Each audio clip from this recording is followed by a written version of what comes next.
ഹർദിക്കിനെതിരെ Miller അടിച്ച പന്ത് boundary line തൊട്ടടുത്തു നിന്ന് സൂര്യ കൈപ്പിടിയിലൊതുക്കുന്ന ആ ക്യാച്ചും ലോക ചാമ്പ്യന്മാരായ രോഹിത് ശർമ്മയുടെ ഇന്ത്യൻ പടയുടെയും ഒന്നും ഓർമ്മകൾ നമ്മുടെ മനസ്സിൽ നിന്നും ഇന്നും മാറിയിട്ടില്ല.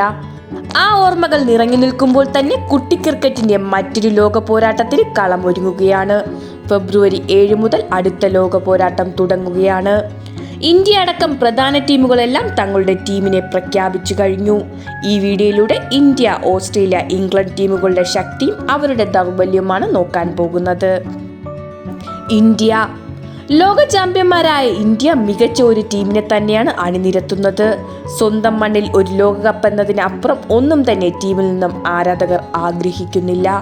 സീനിയർ താരങ്ങൾ ഒന്നും തന്നെ ഇല്ലാതെ 2007 ടീമിനെ പോലെയാണ് സൂര്യയ്ക്ക് കീഴിൽ ഇന്ത്യ എത്തുന്നത്. കളിക്കാരുടെ ടാലന്റ് തന്നെയാണ് ഇന്ത്യയുടെ ഏറ്റവും വലിയ ശക്തി. ടീമിലെ ഓരോരുത്തരും തങ്ങളുടെ റോൾ എന്താണെന്ന് കൃത്യമായി അറിയുന്ന കളിക്കാരാണ്. ഇന്ത്യയിൽ തന്നെ നടക്കുന്നു എന്നതാണ് ഇന്ത്യയുടെ മറ്റൊരു പോസിറ്റീവ്. ഫിയർലെസ് ബാറ്റിംഗ് ആണ് സൂര്യയ്ക്ക് കീഴിൽ ഇന്ത്യ കാഴ്ചവെക്കുന്നത്. കഴിഞ്ഞ ലോകകപ്പിന് ശേഷം ഒരു ചാമ്പ്യൻ ടീം പോലെ കൃത്യമായി T20 ഇന്ത്യ ഡോമിനൻസ് കാണിക്കുന്നുണ്ട്. ബുംറ നയിക്കുന്ന പേസ് ബോളിംഗും കുൽദീപിന്റെയും വരുണിന്റെയും സ്പിൻ ബോളിംഗും ഇന്ത്യക്ക് വലിയ പോസിറ്റീവാണ്. സൂര്യയുടെ ഫോമാണ് ഇന്ത്യയുടെ ഏറ്റവും വലിയ തലവേദന. ടോപ്പ് ഓർഡർ തകർന്നാൽ അത് ബാലൻസ് ചെയ്യാൻ മിഡിൽ ഓർഡറിന് കഴിയുമോ എന്നതും വലിയ ചോദ്യമാണ്. എങ്കിലും ഈ ലോകകപ്പിലെ ഫേവറേറ്റ്സ് ഇന്ത്യ തന്നെയാണ്. ഓസ്ട്രേലിയ മികച്ച ഒരു ബാലൻസ് ടീമായിട്ടാണ് ഓസ്ട്രേലിയ എത്തുന്നത്. ബാറ്റിങ്ങിലും ബോളിങ്ങിലും ഫീൽഡിങ്ങിലും എല്ലാം മികച്ച പ്രകടനം നടത്താൻ കഴിയുന്ന ഒരു കൂട്ടം മാച്ച് വിന്നേഴ്സ് ഓസ്ട്രേലിയൻ ടീമിലുണ്ട്. ലോകകപ്പ് മത്സരങ്ങളിലെ മികച്ച പ്രകടനം തന്നെയാണ് ഓസ്ട്രേലിയയുടെ കരുത്ത്.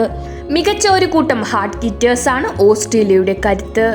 Head, Marsh, Maxwell, show, Tim David, green, English, Stoinis അടക്കം ഒരു കൂട്ടം ഹിറ്റേഴ്സാണ് ഓസ്ട്രേലിയയുടെ ഏറ്റവും വലിയ ശക്തി.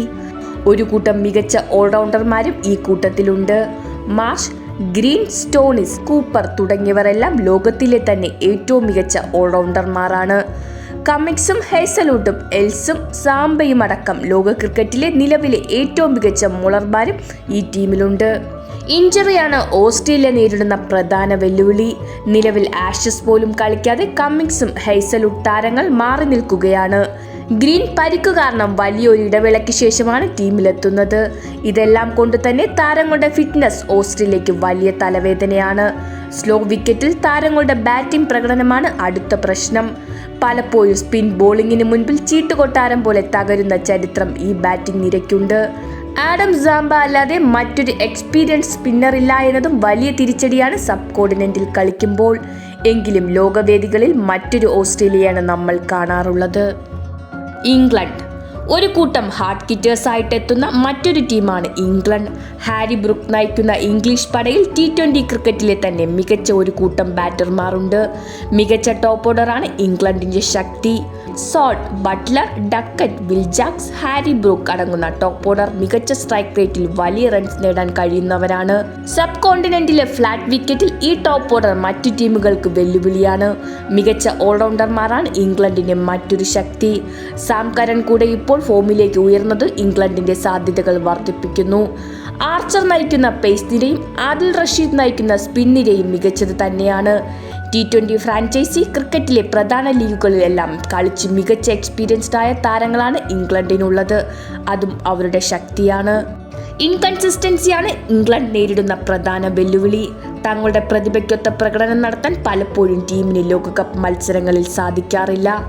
മികച്ച ബാറ്റിംഗ് നിരയാണെങ്കിലും സ്പിൻ ബോളിങ്ങിന് മുൻപിൽ പലപ്പോഴും അവർ പരാജയപ്പെട്ടു പോകാറുണ്ട്.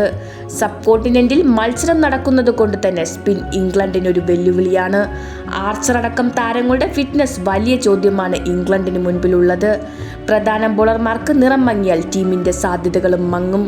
ആഷസ് പരമ്പരയിലെ വലിയ തോൽവിക്ക് പകരമായി ഹാരി ബ്രൂക്കിന് കീഴിൽ ലോക കിരീടം നേടാൻ ഇംഗ്ലണ്ടിന് കഴിയുമോ?